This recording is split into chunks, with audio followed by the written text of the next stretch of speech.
Isaiah 11.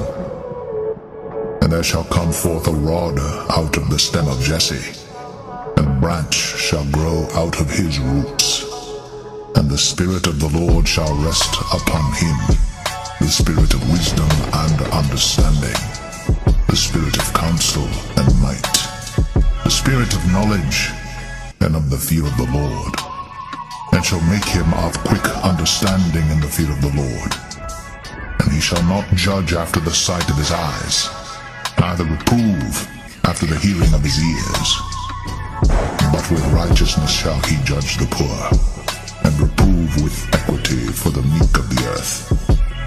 And he shall smite the earth with the rod of his mouth, and with the breath of his lips shall he slay the wicked. And righteousness shall be the girdle of his loins, and faithfulness the girdle of his reins. The wolf also shall dwell with the lamb, and the leopard shall lie down with the kid, and the calf, and the young lion, and the fatling together, and the little child shall lead them, and the cow and the bear shall feed.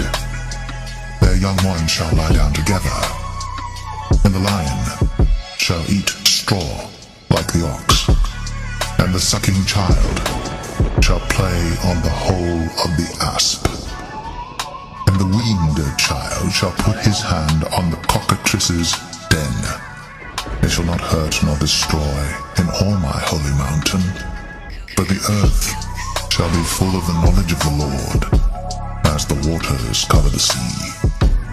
And in that day there shall be a root of Jesse, which shall stand for an ensign of the people. To it shall the Gentiles seek, and his rest shall be glorious.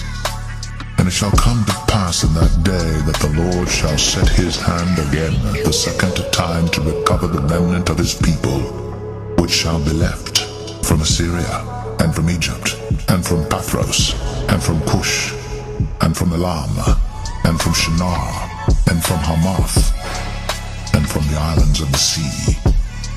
And he shall set up an ensign for the nations, and shall assemble the outcasts of Israel, and gather together the dispersed of Judah from the four corners of the earth.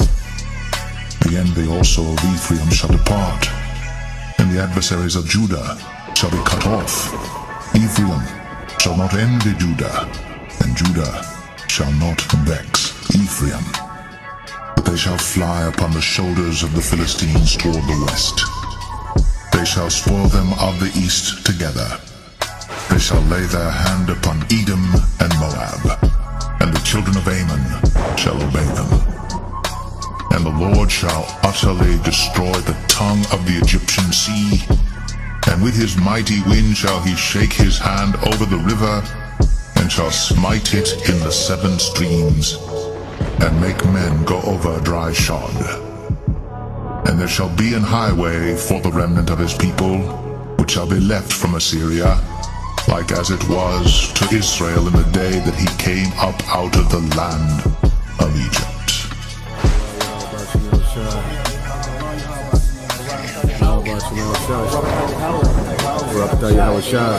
Barakatah Yahweh.